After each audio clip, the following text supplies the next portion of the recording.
Hello everyone, कैसे हो आप सभी। आई होप आप सभी अच्छे होंगे। आज का हमारा टॉपिक ऑफ डिस्कशन है यूपीएससी पीवाईक्यू 2020 के प्रीलिम्स के। दोस्तों, इससे प्रीवियस वीडियोस में मैंने 2019 तक के पीवाईक्यू सॉल्व कर दिए हैं 2014 से। इसके अलावा मैंने 2023 के भी क्वेश्चंस को डिस्कस किया है। अगर आपने अभी तक नहीं देखा है तो जाकर उनको देख लीजिएगा। आइए दोस्तों, शुरू करते हैं आज का हमारा लेक्चर। हमारा पहला क्वेश्चन है, parliamentary system of government is one in which. Parliamentary system के मैंने फीचर्स भी अपने वीडियो में बताए हुए हैं। अगर आप नहीं देखे हो अभी तक तो देख लीजिएगा। पहला ऑप्शन क्या है, parliamentary system of government is one in which all political parties in the parliament are represented in the government. जितनी भी पॉलिटिकल पार्टीज होंगे पार्लियामेंट में वो रिप्रेजेंट किए जाएंगे in the government. Option number B क्या है, the government is responsible to the parliament and can be removed by it. Government responsible किन के लिए होते हैं, पार्लियामेंट के लिए, और पार्लियामेंट ही उनको रिमूव कर सकते हैं। थर्ड क्या है, the government is elected by the people and can be removed bye them. ठीक है। ऑप्शन नंबर टू डी क्या है, the government is chosen bye the parliament but can not be removed by the parliament before completion of a fixed term. दोस्तों, उसको हटाया नहीं जा सकता है तो बिल्कुल गलत है, डी तो है ही गलत। दोस्तों, इस क्वेश्चन का आंसर जाने से पहले मैं बता दूं दोस्तों, आर्टिकल नंबर 75 क्या है कि मिनिस्टर्स जो होंगे वो कलेक्टिवली रिस्पॉन्सिबल होंगे पार्लियामेंट के लिए, है ना, जनरली बोला जाए तो। और ऐसे पर्टिकुलर बोला जाए तो लोकसभा के लिए रिस्पॉन्सिबल होंगे। कलेक्टिव रिस्पॉन्सिबिलिटी का प्रिंसिपल है। इसका क्या मतलब है कि लोकसभा मिनिस्ट्री को हटा भी सकते हैं, काउंसिल ऑफ मिनिस्टर्स को हटा सकते हैं ना फ्रॉम ऑफिस, अगर वो वोट पास करेंगे ऑफ नो कॉन्फिडेंस। तो ये बात तो बिल्कुल सही है कि पार्लियामेंट के पास पावर है। तो उसका सही उत्तर क्या होगा, government is responsible to the parliament and can be removed by the parliament. इसका सही उत्तर होगा ऑप्शन नंबर बी। बढ़ते हैं नेक्स्ट क्वेश्चन की तरफ। दोस्तों, क्वेश्चन नंबर 2 है, which part of the constitution of India declares the idea of welfare state. दोस्तों, वेलफेयर स्टेट का आइडिया हम कहाँ पे देखते हैं, डीपीएसपी में, जो कि part number 4 of the Indian constitution में दिए हुए हैं। आर्टिकल जब हम पढ़ेंगे वहाँ पे दोस्तों आर्टिकल 38 मेंशन करता है कि स्टेट के बारे में कि सिक्योर करना है social order for the promotion of welfare of the people. तो इस हिसाब से दोस्तों इसका सही उत्तर क्या होगा, ऑप्शन नंबर ए डीपीएसपी। बढ़ते हैं नेक्स्ट क्वेश्चन की तरफ। दोस्तों, हमारा क्वेश्चन नंबर 3 है, कंसीडर द फॉलोइंग स्टेटमेंट। पहला क्या है, the constitution of India defines it's basic structure in terms of federalism, secularism, fundamental rights and democracy. क्या कॉन्स्टिट्यूशन ऑफ इंडिया ने डिफाइन किया है अपने बेसिक स्ट्रक्चर को। दोस्तों, ये बताने से पहले मैं बता दूं कि कॉन्सेप्ट ऑफ बेसिक स्ट्रक्चर कब आया था। तो एक लैंडमार्क जजमेंट हुआ था, Kesavananda Bharati case versus state of Kerala case 1973 में। तो उसके अनुसार हमने देखा था बेसिक स्ट्रक्चर को ऐसे संविधान में डिफाइन नहीं किया गया है। तो ये डेफिनेट यहाँ पे क्या है कि डिफाइन किया गया, तो ये गलत है। और दूसरा क्या है, the constitution of India provide for judicial review to safeguard the citizens liberties and to preserve the ideals on which the constitution is based. Constitution of India provide करते हैं जुडिशियल रिव्यू को।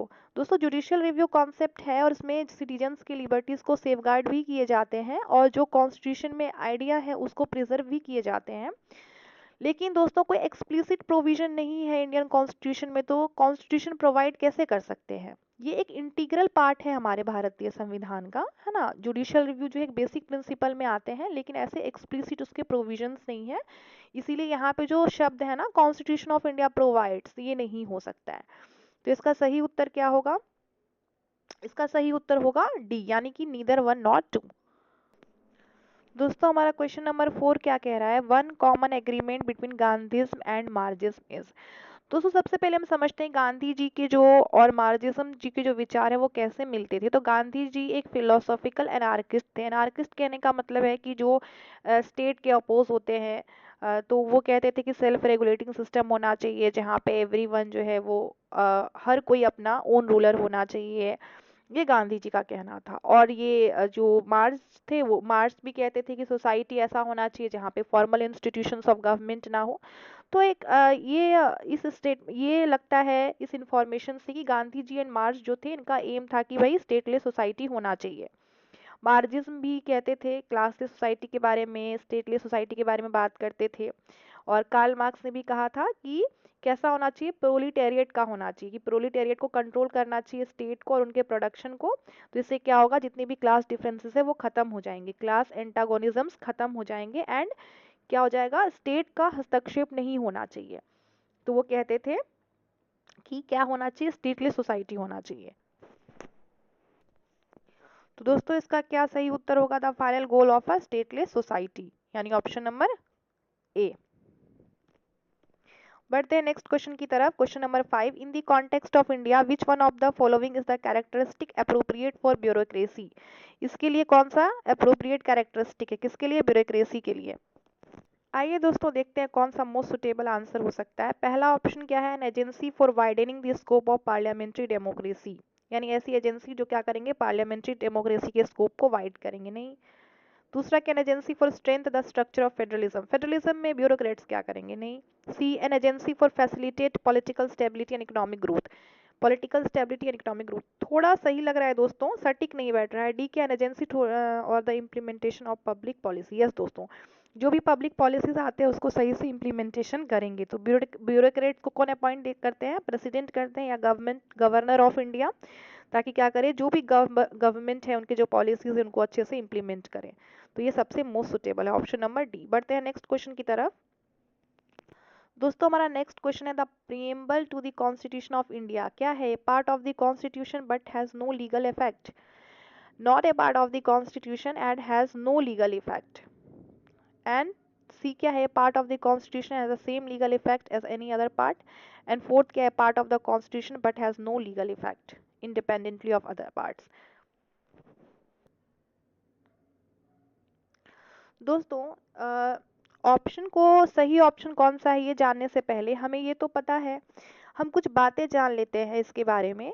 सबसे पहला कि जब ए के गोपालन वर्सेस स्टेट ऑफ मद्रास 1950 में जो ये केस हुआ था, इसमें सुप्रीम कोर्ट ने कहा था कि प्रियम्बल इन्फोर्सेबल नहीं होगा in a court of law. दोस्तों इन्फोर्सेबल तो है ही नहीं है।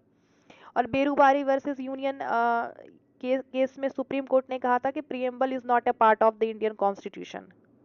और Kesavananda Bharati versus state of Kerala 1973 में ये भी कहा गया कि सुप्रीम कोर्ट जो है उसमें कहते हैं कि प्रीएम्बल जो है वो पार्ट है ना, ऑफ द इंडियन कॉन्स्टिट्यूशन। तो पार्ट तो है, ये बात तो आ गया था जजमेंट से। तो यहाँ पे जैसे पहला ऑप्शन है कि but has no legal effect, इसके कोई लीगल इफेक्ट नहीं है, पार्ट ऑफ द कॉन्स्टिट्यूशन तो है but has no legal effect. तो जैसे हमने बेरूबारी की बात करी, उसमें लिखा हुआ था पार्ट नहीं है ना। अब बी क्या है, नॉट अ पार्ट, बी में कह रहे हैं पार्ट भी नहीं है, लीगल इफेक्ट भी नहीं है, कुछ नहीं है। थर्ड में क्या है, पार्ट तो है, पार्ट तो बन गए हैं लेकिन सेम लीगल इफेक्ट है, तो लीगल इफेक्ट तो नहीं है। लास्ट क्या है, पार्ट ऑफ द कॉन्स्टिट्यूशन, मतलब कॉन्स्टिट्यूशन के पार्ट तो है but has no legal effect independently of other parts, लेकिन इसका कोई लीगल इफेक्ट नहीं है इंडिपेंडेंटली ऑफ अदर पार्ट। दोस्तों अगर इन सभी ऑप्शंस में से देखा जाए तो क्या सही उत्तर हो सकता है। दोस्तों preamble part of the constitution तो है, अब तो इसमें कोई ये शक नहीं है, पार्ट ऑफ द कॉन्स्टिट्यूशन तो है। तो पार्ट वाला दो ऑप्शन है, एक तो ए भी है पार्ट ऑफ द कॉन्स्टिट्यूशन है ना, डी भी है, डी भी पार्ट ऑफ द कॉन्स्टिट्यूशन है, सी में भी पार्ट ऑफ द कॉन्स्टिट्यूशन है, बट उसमें साफ साफ लिख दिया है सेम लीगल इफेक्ट। तो लीगल इफेक्ट तो उसका नहीं होता है ना, जैसे बाकी पार्ट्स के होते हैं वैसा तो लीगल इफेक्ट नहीं हो, तो सी तो एलिमिनेट हो गया। अब बच्चे ए एंड डी दोनों में कहें कि पार्ट ऑफ द कॉन्स्टिट्यूशन है, तो सच में पार्ट ऑफ द कॉन्स्टिट्यूशन तो है लेकिन इन्फोर्सिबल नहीं है इन ए कोर्ट ऑफ लॉ। लेकिन प्रीएम्बल हेल्प करते हैं, जैसे कि वो बताते हैं, समझने में हेल्प करते हैं कि विजन ऑफ द कॉन्स्टिट्यूशन क्या है। दोस्तों अगर हम इंडिपेंडेंटली देखेंगे तो ये नॉन जस्टिफिएबल है, बट कहीं ना कहीं कॉन्स्टिट्यूशन के विजन को देखने में हमें समझने में मदद करते हैं। तो but has no legal effect independent में, इंडिपेंडेंटली उनका लीगल इफेक्ट नहीं है जैसे अदर पार्ट्स का होता है वैसा नहीं है। तो इसका मोस्ट सुटेबल जो बोल सकते हैं सटीक आंसर वो क्या होना चाहिए, डी होना चाहिए। बढ़ते हैं नेक्स्ट क्वेश्चन की तरफ। क्वेश्चन नंबर 7 क्या है, with reference to the provision contain in part 4 of the constitution of India which of the following statement. दोस्तों जो प्रोविजन दिए गए किसमें, पार्ट 4 में, अच्छा इसके रिगार्डिंग कौन सा सही स्टेटमेंट है। दोस्तों हमारा पहला ऑप्शन है they shall be enforceable by court, क्या इन्फोर्सेबल होते हैं, बिल्कुल नहीं होते हैं, है ना। Part 4 of the Indian constitution याद है ना दोस्तों, DPSP, directive principles of state policy, जिसमें कहे गए हैं, इसमें मेंशन है ना कि ये इन्फोर्सेबल नहीं होंगे बाय एनी कोर्ट, तो यहाँ तो कह रहे हैं इन्फोर्सेबल होंगे, तो ये तो बिल्कुल गलत है। They shall not be enforceable, ये सही है, क्वेश्चन ऑप्शन नंबर 2 जो है वो सही है, the principles laid down in this part are to influence the making of laws by the state. क्या ये जो प्रिंसिपल्स ले डाउन होते हैं डीपीएसपी में ये इन्फ्लुएंस करते हैं मेकिंग ऑफ लॉज? बिल्कुल इन्फ्लुएंस करते हैं। आर्टिकल 37 दोस्तों देखिएगा तो उसमें कहा गया है कि ये ड्यूटी है स्टेट की कि इन प्रिंसिपल्स को अप्लाई किए जाए जब वो लॉज बनाते हैं, क्योंकि ये सभी जो प्रिंसिपल्स हैं वो फंडामेंटल होते हैं in the governance of the country. तो 3 भी सही है, तो इसका सही उत्तर क्या होगा? 2 एंड 3, 2 एंड 3 यानी कि ऑप्शन नंबर डी। बढ़ते हैं नेक्स्ट क्वेश्चन की तरफ, क्वेश्चन नंबर 8। दोस्तों क्वेश्चन नंबर 8 है कंसीडर द फॉलोइंग स्टेटमेंट। पहला है according to the constitution of India person who is eligible to vote. दोस्तों वोट के लिए हम एलिजिबल 18 वर्ष में होते हैं। क्या वो मिनिस्टर बन सकते हैं in state for 6 month if even if he और she is not a member of the legislature of that. तो दोस्तों मिनिस्टर बनने की उम्र 18 साल थोड़ी होती है, वोटिंग एज 18 साल होती है। लेकिन अगर कोई व्यक्ति को एमएलए बन जाना है तो 25 साल उसे पूरे करने होंगे। तो पहला स्टेटमेंट तो बिल्कुल ही गलत है। अगर आपको उम्र की समझ है तो ये तो आपने एलिमिनेट कर ही दिया। क्वेश्चन नंबर 2 पहुंचे, ऑप्शन नंबर 2 में क्या है? क्वेश्चन नंबर 2 कहते हैं दोस्तों ऑप्शन नंबर 2 है according to the representation of people act 1951। 1951 people representation act क्या है दोस्तों? A person convicted of a criminal offence. अगर कोई व्यक्ति कॉन्विक्ट है किसके लिए? क्रिमिनल ऑफेंस में, and sentence to imprisonment for 5 सालों तक जेल हो गई, इस परमानेंटली डिस्क्वालीफाई। परमानेंटली डिस्क्वालीफाई हो जाएंगे from contest and election even after his release from prison. दोस्तों परमानेंटली तो नहीं होते हैं।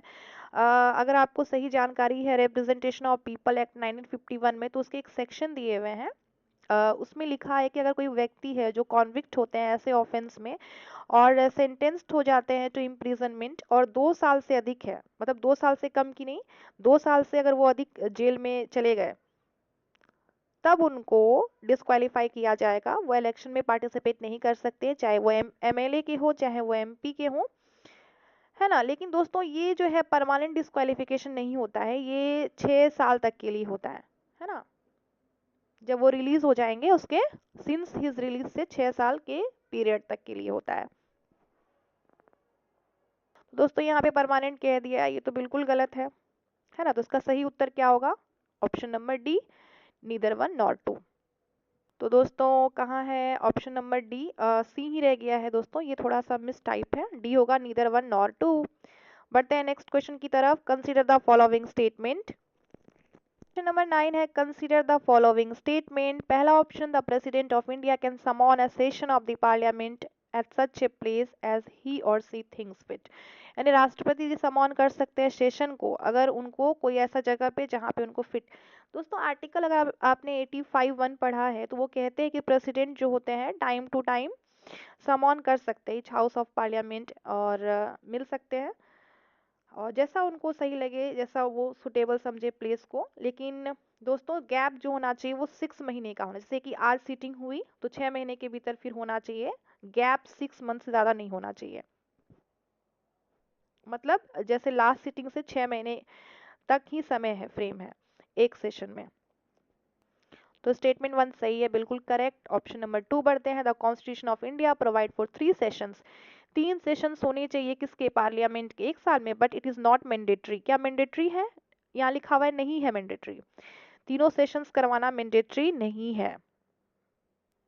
दोस्तों संविधान में यहाँ पे क्या प्रोवाइड किया जाएगा? नहीं प्रोवाइड किया गया है, उसमें ऐसा कुछ नहीं कहते हैं कि 3 सेशंस होने चाहिए पार्लियामेंट के एक साल में, तो ये तो गलत ही हो गया ऑप्शन।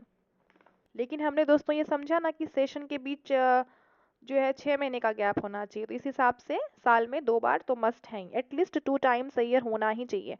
तो स्टेटमेंट 2 गलत हो गया। दोस्तों बढ़ते हैं नेक्स्ट क्वेश्चन की तरफ। There is no minimum number of days that the parliament is required to meet in a year. Minimum number of days नहीं मेंशन किए गए हैं जिसमें पार्लियामेंट को रिक्वायरमेंट होगा। दोस्तों ऐसा प्रोविजन तो नहीं है minimum number of days that the parliament is required to meet in a year, तो बिल्कुल सही स्टेटमेंट है। तो दोस्तों कौन कौन सा स्टेटमेंट सही हो गया? पहला तो सही था, एंड तीसरा तीसरा भी सही हो गया ना, पहला एंड तीसरा। तो इसका 1 एंड 3 ओनली। दोस्तों आज के इस वीडियो में इतना ही। जो बच गए हैं 2020 के जितने भी रेस्ट क्वेश्चंस हैं वो हम आने वाले वीडियो में डिस्कस करेंगे दोस्तों। अगर आपको मेरा पढ़ाना समझ आता है तो एक लाइक ज़रूर करिएगा और मेरे चैनल को सब्सक्राइब भी कर लीजिएगा दोस्तों। मिलते हैं नेक्स्ट वीडियो में नए टॉपिक के साथ, तब तक अपना ध्यान रखिएगा। धन्यवाद।